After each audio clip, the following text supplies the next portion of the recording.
there everybody, it's me, Rosslyn, and welcome to my second playthrough of Jurassic Park, The Lost World. Find your way to Site B. So yes, I obeyed my mum and had quite a short adventure last time. This time I'd like to see what happens if, more interestingly, we just ignore my mum at the start. I'm going to start from the beginning though. Welcome to Jurassic Park, San Diego. The giant sign looms above you. Too bad the park's not open yet. It would sure make your family vacation to San Diego a whole lot more exciting. Imagine real live dinosaurs to see and touch. And your parents thought the zoo and SeaWorld were cool. Luckily your parents are so busy checking out the barnacle exhibit down by the naval shipyards, they didn't even notice when you wandered off.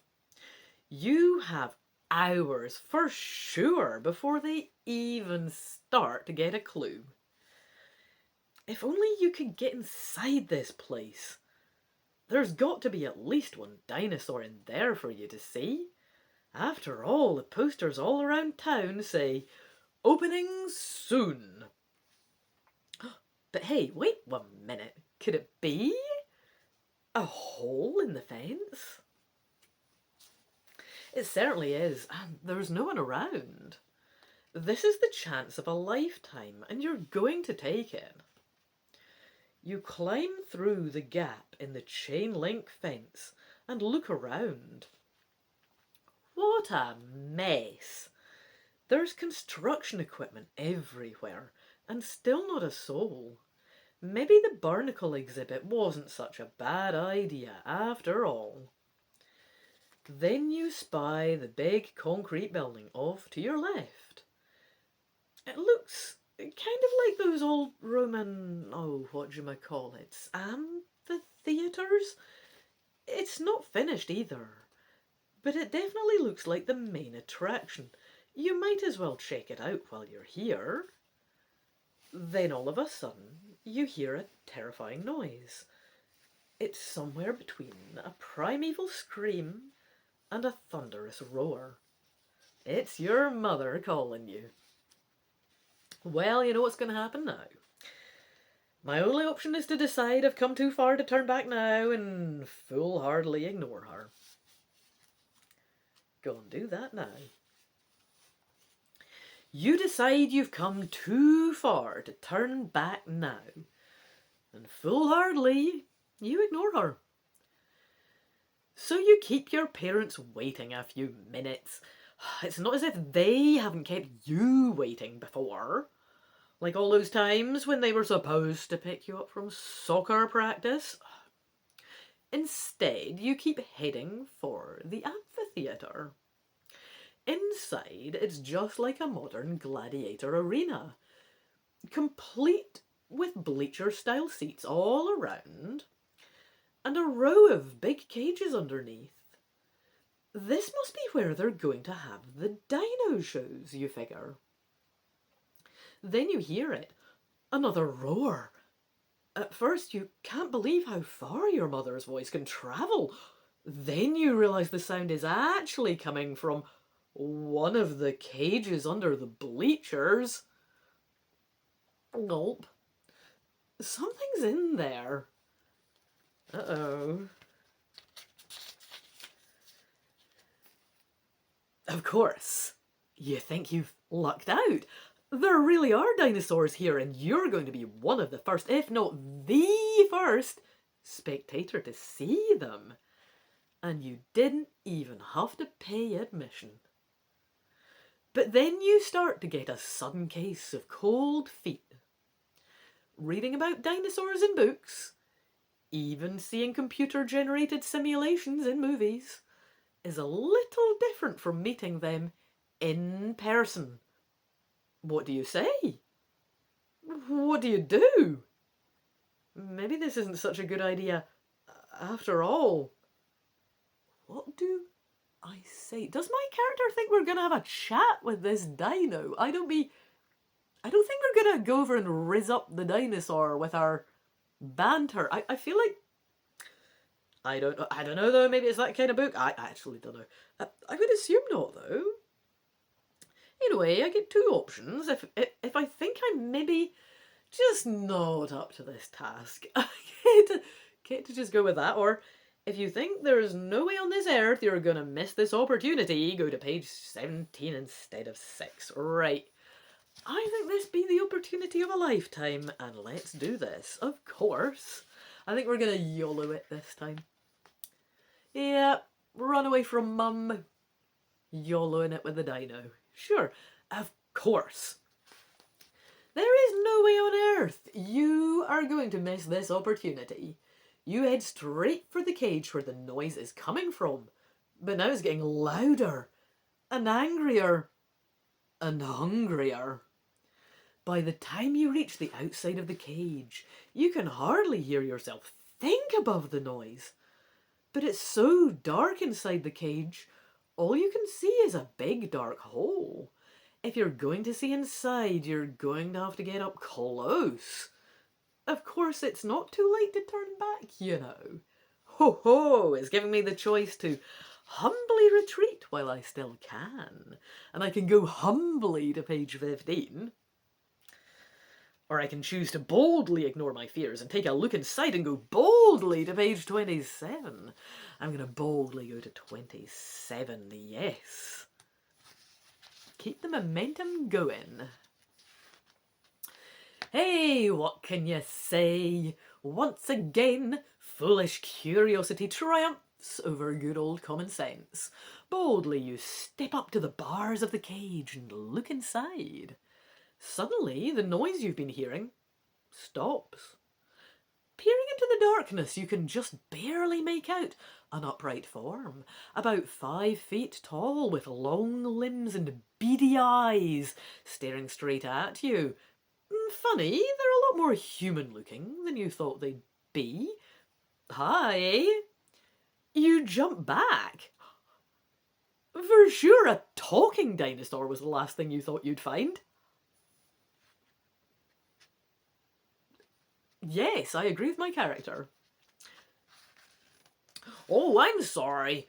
I didn't mean to scare you, it says. Then a shuffling sound tells you it's moving towards you. You take another step back and wait with bated breath to see what exactly is coming to meet you. Hope it's one of the wee raptors that you get. I'll go with anything. Oh! Imagine you're surprised to see it's not a talking dinosaur at all, but a young girl. Oh, she has quite the strange accent then, doesn't she? That's fine. Maybe she's got a raspy throat. What are you doing in there, you ask? Oh, I was just playing around with these dinosaur recordings, she explains as she opens the door and steps out into the sunlight. I'm quite precocious, you see. And suddenly you realise that she wasn't in a cage, but in some kind of high-tech audio-visual control room. I'm Kelly Malcolm, she goes on, and I'm actually on my way to help my dad on an extremely important mission. What kind of mission, you ask? Well, I'm not exactly sure, she admits. In fact, my dad doesn't exactly know that I'm going with him. But I'm so tired of never even ever being punished. You know, I figure if I stow away, maybe he'll crack down on me for once and even ground me or something. All I know is that they're taking this amazing camper with all this cool equipment. That's what I'm stowing away in. And that they stopped here on the way from New York to get some more supplies. Hey, would you like to come along? It could be fun. What? If I simply can't resist taking Kelly up on her exciting offer, that's an option. The other one is, if you simply can't help thinking that anyone who would actually want to be punished must be certifiably insane, I feel like there's a lot of Venn diagram overlap there. Why are these two mutually exclusive choices? I do wonder. I'm going to take her up on the offer, though. I think she is barking mad. That's fine. All the best people are. Naturally, you can't resist taking Kelly up on her kind offer. Important mission? You're there. You follow Kelly out of the amphitheatre and to a huge hangar near the waterfront. Inside sit 2 long trailers connected by an accordion-like passageway, kind of like on a subway. "This is it," says Kelly. She looks around to see if anybody's watching. You seem to be all alone for the moment, so she quickly opens the door in front of the trailer and waves you inside. The inside of the trailer is even cooler than the outside. It looks like the bridge on the Starship Enterprise. "What is all of this stuff?" you ask. "Oh, computers and lab equipment and that kind of thing." "They're going here," she says, pointing to a tiny island on a large electronic map along one of the walls. "Isla Sorna to study the wildlife." Study the wildlife? Sounds more like a field trip than an important mission. Maybe you made a mistake. "So, I can decide that I have better things to do than go on a nature walk with a stowaway, or, I can decide, do I have a feeling that this machine was intended to do more than just observe dodo birds?" Obviously, I'm going with her. This is crazy. Let's do it, right? What does this thing do, yeah? Right. "So what do we do?" you ask Kelly. "Oh, just sit tight," she says. "We'll hide in here and go wherever they take us. When we get there, we'll get out and help. Oh, my dad will be so surprised." Yeah, you bet. Then you're surprised yourself to hear the sound of voices approaching. Let's tour to the barge," someone shouts. The barge? You mean you're sailing to the island? Won't that take a while? Why don't they just fly us there? You ask. "No, that would disrupt the environment too much," Kelly explains. "This way is much more sensitive. And much more nauseating. Oh, well, you're in this thing for the long haul now. Better just sit back and try to enjoy the ride. Maybe they've got some games on these computers." Alright, so my only option is challenging Kelly to some electronic hand-to-hand combat. Ooh, am I going to play knockoff Mortal Kombat with Kelly? That does sound fun. Whatever the other options were, I would probably pick this. But this is the only one I've got. Let's do it. Oh, it's not explaining it. Going to page 9. Yeah, that's just the next page. That's just talking about the next day. Oh, I thought it was going to explain the game. Well, we can imagine. I'm going to narrate a bit of, I slap her. She does like a roundhouse sweep. I knee her in the nuts a little bit, slap her in the head while she's grabbing it. Oh, but while she's ducking down and grabbing her nuts, she kicks me in the shin. I hop about a bit, kick her in the head, and that's the last of her. Yeah, imagine 2 rounds of that, because I just kick her ass both times. Right, we're done with the hand-to-hand electronic combat. I just feel like that could have been a wee paragraph. It's all I hope for. It's okay, though. We've done that now. Right.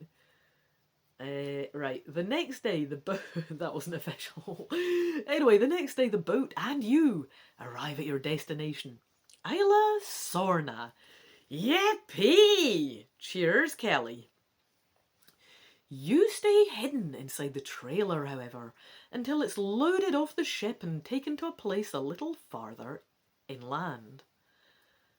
Not until you're positive everyone has headed off into the jungle for their first expedition do you come out of the tiny bathroom. Now, says Kelly, let's get to work. My dad's probably going to be starving when he gets back. I think I'll start a little campfire and make some dinner. Want to help? You point out that there's a perfectly good little stove aboard the trailer. But Kelly seems bent on doing the cookout thing. So, I get 2 options. Do I feel like giving Kelly a hand, or would I rather get back to the intense game of Double Doom that I found on the computer? Ooh, I mean, Campfire and Dinner is good, but that Double Doom game, you know, people, I like my console games, my computer games, yo.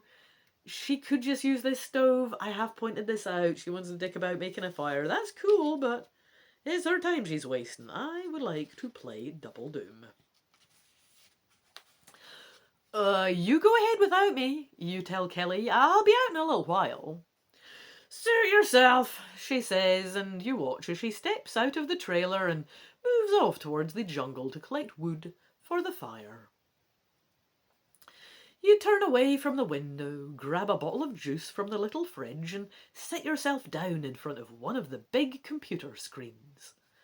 You're whipping the computer's butt when all of a sudden you hear a blood-curdling shriek. Cool, that's a computer sound you've never heard before. Then you notice the liquid in your juice bottle quivering. Burp, burp. What in the world could make the ground shake like that? You run to the door of the trailer to see what Kelly's doing out there. But when you look outside, she's nowhere to be found. Kelly, you call, but the only reply is a deep, thunderous burp. You turn towards the sound and are frozen by what you see. An enormous Tyrannosaurus Rex. Oh, you'd know one anywhere. Oh, with just a little bit of what looks like blue jeans dangling from its ferocious jaws. Oh, it's only giving me one option. Don't just stand there. Go to page 44, indeed. Oh, you slam the trailer door and run to crouch in a corner. But not before the T-Rex sees you. Through the window, you watch it lower its head, denim still dangling from its teeth, and peer inside. When its huge eye spots you, it makes a roar so loud and low it rattles everything in the trailer that isn't bolted down, including you. You pinch your arm and tell yourself to wake up from what has to be a terrible dream. Unfortunately, you're as awake as you'll ever be, and you won't be for very long, because the T-Rex has already started tearing apart the trailer. And if this prehistoric can opener has its way, as they usually do, this is most unfortunately the end. Do. Womp womp. Spellcasting. Dismiss. Indeed, the adventure is over. That was fun. I enjoyed that adventure. So now we've had behaving really well, obeying my mum, clearing off back home, getting shouted at, whatever. Rubbish adventurer I was the first time. Second time, exceedingly bold game adventurer. I guess I have to balance this a little better in my third upcoming playthrough of Jurassic Park: The Lost World. Find your way to Site B. It doesn't even, I think, say who wrote this. It says Boxtree, it says Amblin Entertainment, it doesn't have anything on the spine. An imprint of Macmillan Publishers. Altered? Copyright by MCA Publishing Rights, a division of Universal Studios, Inc. It's made in UK. It's made in Kent. Oh, I am not paying attention. It says here. Okay, we get in here. I was looking at all the publishing bit at the front. Is it going to say here? Why does it not say on the front? Okay, it's, I guess, written. It just says by Lara Bergen, based on the motion picture. Screenplay by David Koepp and the novel The Lost World by Michael Crichton. Okay, so she must have written it. Did she do the... Oh, the fronts are still from the film. Yeah, maybe she did do. I think the only filler illustrations are these ones. I assume she's done them too. Well, that's lovely. Fantastic. I had fun. I had fun reading this book. I hope you had fun watching the video. I'll say toodaloo the no. I hope to see you in another video. Bye.